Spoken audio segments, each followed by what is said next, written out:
Termasuk kepada kita sekalian, amin ya rabbal alamin. Kaum muslimin rahmatullah, saat ini kita berada di bulan Dzulqa'dah dan bulan depan adalah bulan Dzulhijjah.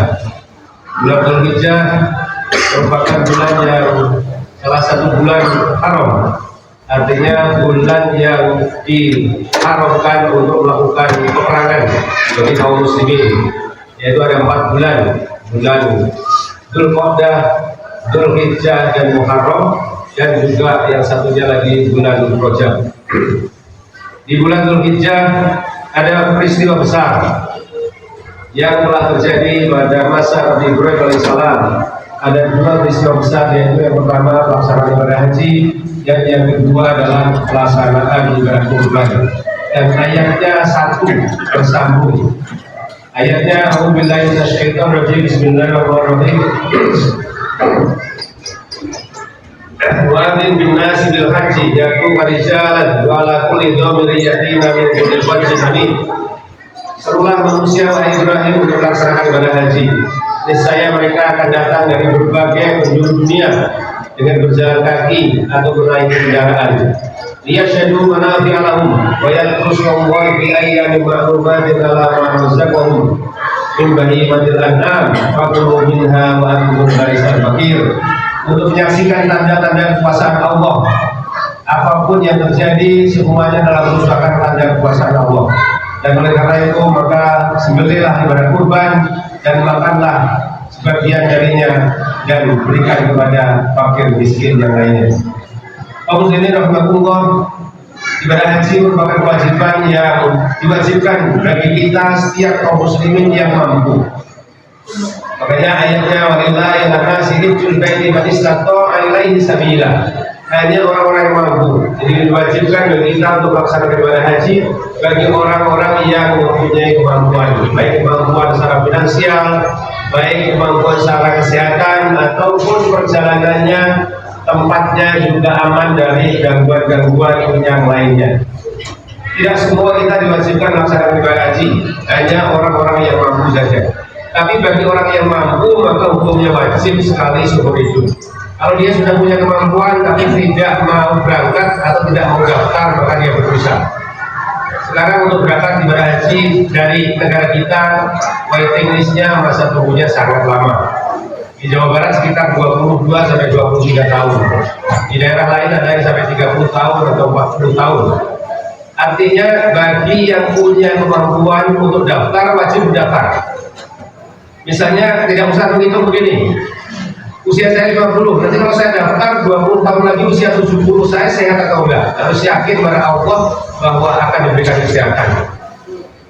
Jadi karena tidak boleh ibadah haji hanya diganti dengan ibadah umroh bagi yang mampu. Meskipun melaksanakan umroh berkali-kali, kalau ibadah haji belum dilaksanakan, kewajiban melaksanakan ibadah haji belum gugur. Artinya dia masih berdosa karena dia punya kewajiban tidak dilaksanakan atau tidak daftar. Kalau sudah daftar, menunggu bertahun-tahun, kemudian di tengah jalan meninggal, sebelum berangkat meninggal, insya Allah sudah dicatat, sudah melaksanakan ibadah haji. Karena sudah daftar, sudah bayar, menunggu 10 tahun, tahu-tahu misalnya oleh Allah dipanggil menghadap Allah, artinya sudah tidak berdosa dia, karena dia sudah daftar, sudah berusaha untuk berangkat, tapi belum bisa berangkat karena menunggu giliran. Tapi bagi yang tidak daftar, maka dia mempunyai kewajiban, yaitu dia masih berdosa, sudah mampu tapi tidak mau melaksanakan. Kaum muslimin rahmatullah, bulan-bulan ini saudara-saudara kita baik dari Indonesia atau dari seluruh dunia sedang berangkat melaksanakan ibadah haji. Kita doakan juga mereka semuanya disehatkan oleh Allah SWT, dan nanti mereka semuanya pulang ke tanah airnya masing-masing dalam keadaan sehat walafiat dan mendapatkan haji mabrur, termasuk dari saudara-saudara kita yang berasal dari daerah ini atau daerah lain di Indonesia yang lainnya. Kaum muslimin rahmatullah, kemudian bagi kita yang belum berkewajiban melaksanakan ibadah haji, sebetulnya masih banyak ibadah-ibadah yang bisa kita lakukan sebagai pengganti daripada pelaksanaan ibadah haji karena kita belum wajib. Misalnya dengan memperbanyak sedekah, karena sedekah ini fungsinya luar biasa. Makanya ada ayat Al-Quran laula akhartani ila ajalin qarib wa asaddaqa wa akun minas sholihin. Ini adalah penyesalan orang yang sudah meninggal ketika hidup tidak mau banyak sedekah padahal dia bisa. Makanya ketika sudah meninggal dia mengatakan, berdoa pada Allah, ya Allah, seandainya kematian saya ditunda sebentar saja, saya hidup lagi sebentar saja, saya akan sedekahkan semua harta saya. Ini penyesalan orang yang sudah terlanjur ketika hidup dia tidak mau bersedekah padahal dia mampu untuk bersedekah. Ketika dia meninggal menyesal karena dulunya tidak memperbanyak sedekah. Harus yakin bahwa sedekah akan membawa manfaat yang sangat besar. Bahkan sedekah akan memudahkan rezeki kita, memudahkan segala urusan kita. Ini dijamin oleh Allah melalui Rasulnya. Ma nafida ma'alun min sedekatin. Tidak ada harta yang habis karena disedekahkan. Justru harta yang disedekahkan akan bertambah nilainya di hadapan Allah Subhanahu wa taala. Mungkin hakikatnya secara lahiriah berkurang harta kita, tetapi maknanya, ibadahnya, pahalanya adalah akan bertambah terus. Maka oleh karena itu, maka sedekah ini sebisa mungkin kita dalam tanda kutip kita paksakan dalam diri kita untuk selalu bersedekah meskipun tidak besar.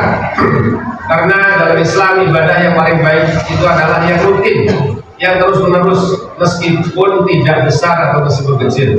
Khairul a'mali adwamuha wa in qalla. Jadi dalam Islam ibadah yang paling bagus itu yang terus menerus, yang kontinu, yang rutin meskipun jumlahnya hanya sedikit, baik sedekah atau misalnya ibadah yang lainnya.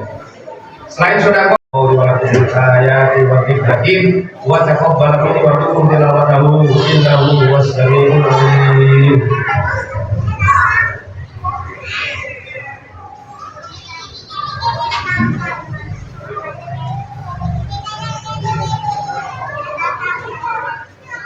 Alhamdulillahirabbil alamin wa bihi nasta'in ala umuri dunya waddin. Wassalatu wassalamu ala asrofil anbiya'i wal mursalin wa ala alihi wa ashabihi ajma'in. Amma ba'du, fa ya ibadallah ittaqullaha haqqa tuqatih wa la tamutunna illa wa antum muslimun. Allah Ta'ala bil Qur'anil Karim, a'udzu billahi minasyaitonir rajim. Bismillahirrahmanirrahim. Innallaha wa malaikatahu yusholluna 'alan nabi ya ayyuhalladzina amanu shollu 'alaihi wa sallimu taslima. Amin ya rabbal alamin. Muwaffiqil muslimina wal muslimat wal mu'minina wal mu'minat wal ahya'i minhum wal amwat innaka sami'un qaribun mujibud da'wat ya qadiyal hajat bi rahmatika ya arhamar rahimin. Rabbana hab lana min azwajina wa dhurriyyatina qurrata a'yun waj'alna lil muttaqina imama. Rabbana atina fid dunya hasanah wa fil akhirati hasanah wa qina adzabannar. Subhana rabbika rabbil izzati amma yasifun wa salamun alal mursalin walhamdulillahi rabbil alamin. Wassalamualaikum warahmatullahi wabarakatuh.